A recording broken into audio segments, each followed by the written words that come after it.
Hey everyone, today's video is all about numericals that are very important. So let's start with the first question, which is integration 0 to pi by 4 log of 1 plus 10x dx. Okay, so we have to integrate this. See here the limit is 0 to pi by 4, right? So the first thing we can do is we can change or substitute x as pi by 4 minus x. Okay, so let's see how to do it. So x is converted to pi by 4 minus x. Okay, so let's see any change in this 0 to pi by 4 log 1 plus 10 pi by 4 minus x. Okay,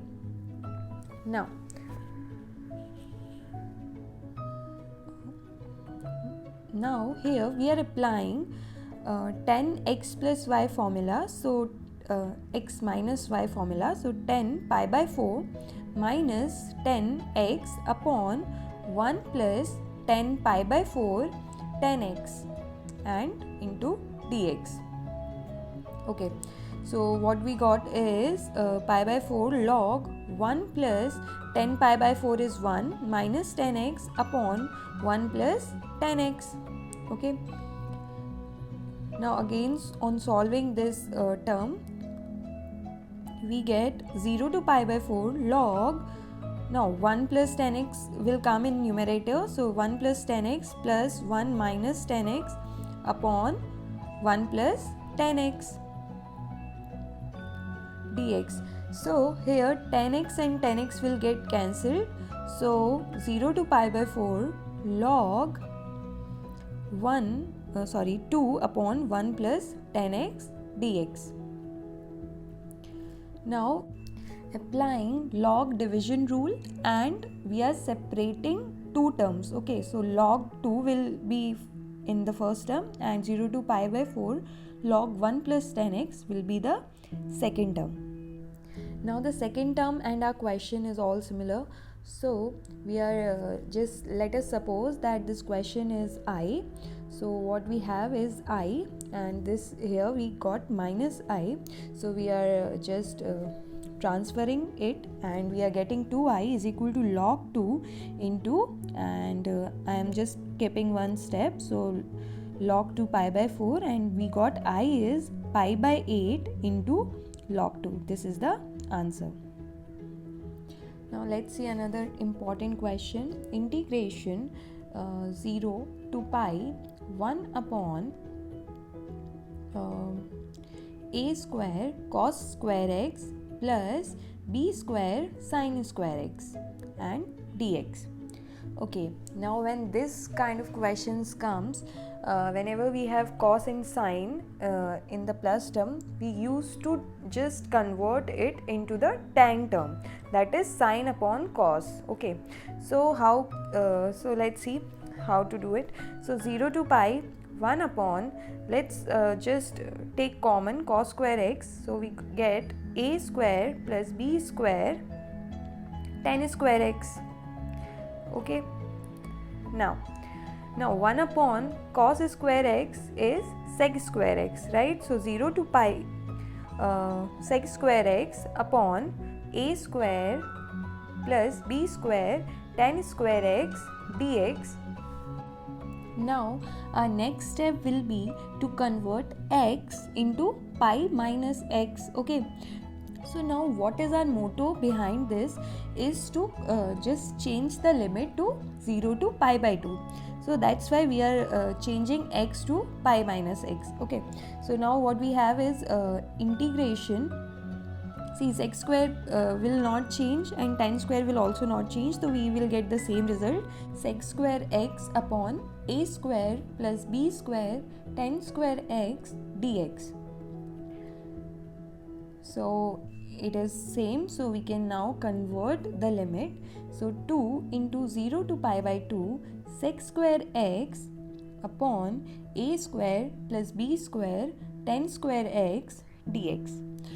Now our third step will be to substitute. Okay, so what we are substituting? We are substituting b 10x as t, because the differentiation of 10x will be sec square x. So b 10x is equal to t. So let's differentiate it. So we get b sec square x dx is equal to dt. Okay, and if we check the limits here, if x is 0, then t will be 10, 0 will be 0, so t will be 0. And if x is pi by 2, then t will be infinite, because 10 pi by 2 will be infinite, so t is infinite. Okay, so then now our new integration is 2 into 0 to infinite. Now sec square dx will be dt upon b. So dt upon b upon a square plus t square. See, we can easily now see that it became the tan inverse rule, right? So what we have got is 2 upon b integration 0 to infinite dt upon a square plus t square. Now we are just simply applying the formula. So what we have is 2 upon b tan inverse t upon a, and 1 upon a will be in multiplication. It is inverse, and 0 to infinite. On solving, we have 2 upon b 1 upon a tan inverse infinite minus 1 upon a tan inverse 0. So tan inverse 0 will be 0 only, and 2 upon b 1 upon a tan inverse infinite will become pi by 2. So at the end we have pi upon a by b. So this was very important question. So you can remember this as integration 0 to pi 1 upon a square cos square x plus b square sin square x dx. So this integration is equal to pi upon a by b. So this was very important. Okay. Now let's see one EAC mains question. Now here the integration 0 to 2 pi 3 upon 9 plus sin square theta d theta. See, why I've chosen this question? Because this question after some steps it will convert into the above question. So first of all, we are just reducing the limit. So 2 into 0 to pi 3 upon 9 plus sin square theta d theta, and then again we will reduce it to pi by 2. So we get 2 into 2 into 0 to pi by 2 3 upon 9 plus sin square theta d theta. Now here I hope you understood what I have done in these two steps. So what we have is 4 into 0 to pi by 2. Now let's take cos square theta common. So we get 3 upon cos square theta into, now if we take cos square theta common from 9, we get 9 sec square theta, that is upon cos square theta will become sec square theta, and then tan square theta d theta. Okay. Now so 1 upon cos square theta will become sec square theta. So what we have is this 3 will come out. So what we have got is sec square theta upon 9 sec square theta plus tan square theta into d theta. Now we can replace sec square theta as 1 plus tan square theta, that denominator 1. So we have 9 into 1 plus tan square theta plus tan square theta d theta. Now 12 into 0 to pi by 2 sec square theta upon 9 plus tan square theta d theta. Okay, so we have got this term. Now again what we need to do is substitution. So we have to substitute b tan theta, right? So here b is root 10.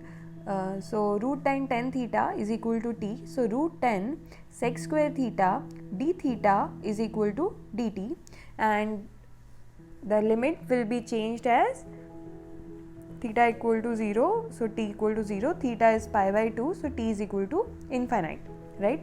So now we again substituting, so 12 into 0 to pi by 2, sec square d theta will become dt upon root 10 upon 9 plus t square. Now 12 upon root 10, again this became 1 upon 9 will become 3, 10 inverse t by 3, that is 3, and 0 to pi by 2 limit. Now 12 upon root 10, so what we have is 1 by 3, 10 inverse pi by 2, 10 inverse pi by 2, sorry, this limit was infinite, I am really sorry. So 10 inverse infinite is pi by 2 and 10 inverse 0 will be 0. So we have this, so 2 3s are 6 and it will become 2. So pi into 2 upon root 10. So this is the answer. Now let's see another gate question. This is another important topic, or you can say question. This is modulus based, okay. So 0 to 4 mod 3 minus x. So mod 3 minus x, what does that mean? So minus 3 minus x when this 3 minus x is less than 0, right? So what does that mean? That means if we transfer minus x to this, so 3 is greater than or equal to x, so this is the limit, okay. Now 3 minus x, that is plus 3 minus x when 3 minus x is greater than 0. Now when x will shift it to right hand side, we get x is greater than 3, right? So we have two limits now. So in modular space, the most important thing is their limit and their definition, right? That function definition. So let's solve it. So what we have now is the first term, that is minus 3 plus x dx, and second is 3 minus x dx. Now what are their limits? See, first limit is x is less than or equal to 3. That means, see, the x, this function is defined between 0 to 4. So the limit will be 0 to 3, and for the second term the limit will be 3 to 4. And now it is very easy to solve, so I am not solving it. You can solve it and we will see in the next video. Thank you.